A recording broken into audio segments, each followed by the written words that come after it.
We're going to talk about the 3-year-olds now. Admiral Dio. Admiral Dio, I can't, only get, now there's stakes this week, so I'll give everybody the benefit of the doubt. But I find it hard to believe that a horse qualifies, races one time, and then has to miss a week. That's not going to fly. So I'm hopeful that he can get in on a more regular basis. We don't have to be in every single week, but for a horse to qualify, race one time, and then have to sit a week, it is a little bit frustrating for sure. Arson is racing Monday. Todd McCarthy's going to drive him. He's got the rail. I assume he's picked a winner, picked close from the rail on a 5/8 mile track. I think Arson will be fine. He is coming in plenty tight. I trained him hard in Lexington when I was there last week. Casanova Hall is in tonight. I think he's in tonight, race 14. I'm sure Cass will be fine. A lot of our clients had asked, why don't we take him to Kentucky? Guys, remember, can't use Lasix in stake races in Kentucky. There's a reason we just put him on Lasix not that long ago.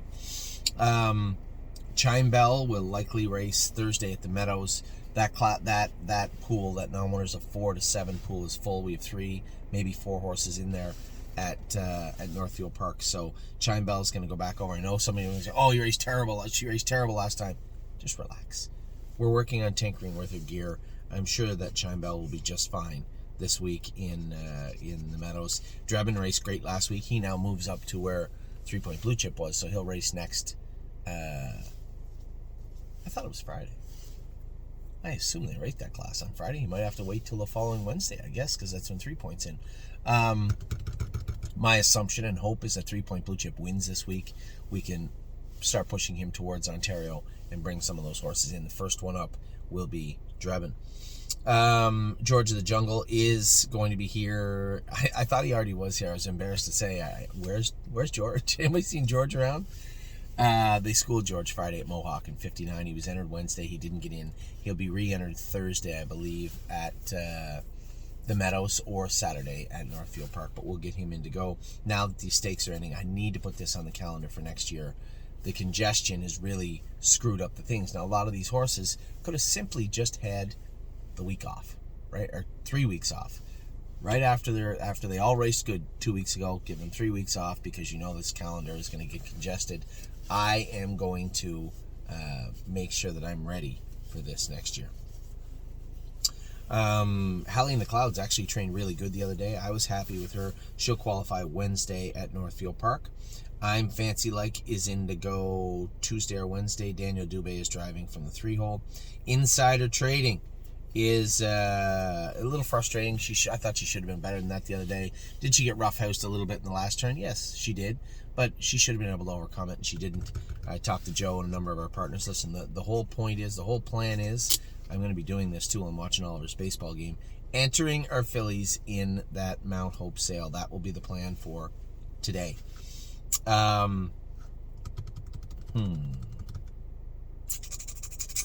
Irresistible Sun. He did get 3 weeks off after that race after the race at Dayton. He just did not race good. In fact, the worst race of his entire life. One of our partners had asked what was wrong with him. No, I didn't draw blood. No, I didn't scope him because I didn't care. Whatever was wrong with him is going to be fixed by the field in 3 weeks. There was nothing serious. There was nothing glaringly wrong with him. There was just an absolute power outage. Could have been his liver. Could have been mucus. He could have bled a little bit. He could have tied up. I don't know. I can't tell you for certain what happened. All I can tell you is in 3 weeks, it'll all be gone, regardless of what it is or was. La Dorienne did tie up the other day, so we'll see how La Dorienne is this week. She may have to miss a week, I guess, and then we'll continue on with her. Lonely Lakewood is in Wednesday at the Meadows. We'll see how he races. Lover's Play needed a few more weeks.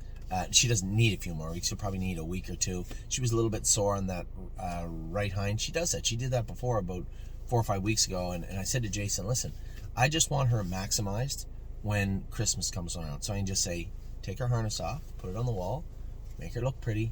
She's going out to Jacob Schaefer's and we're going to breed her. I don't know who we're going to breed her to yet. She is by Tactical Landing. You know who we could breed her to? King of the North. I know who is breeding a King of the North. His name's James McDonald. So we'll see. Everything is up in the air for that filly. I love that filly, and I can't say it enough. So I don't want any of my partners to act shocked when I say we are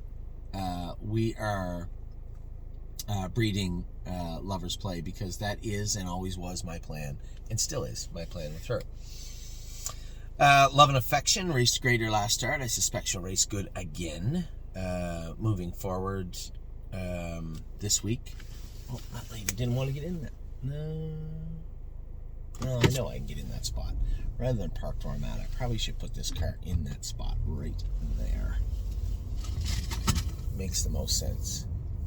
I see what her problem was. Her problem was this person here with his gigantic Suburban doesn't know how to park a car and took up the entirety of the spot. That's fine.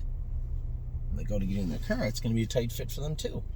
And then I want them to look down and see that white line and where they parked their car and where they forced everybody to park their car. Should be enough room, I guess.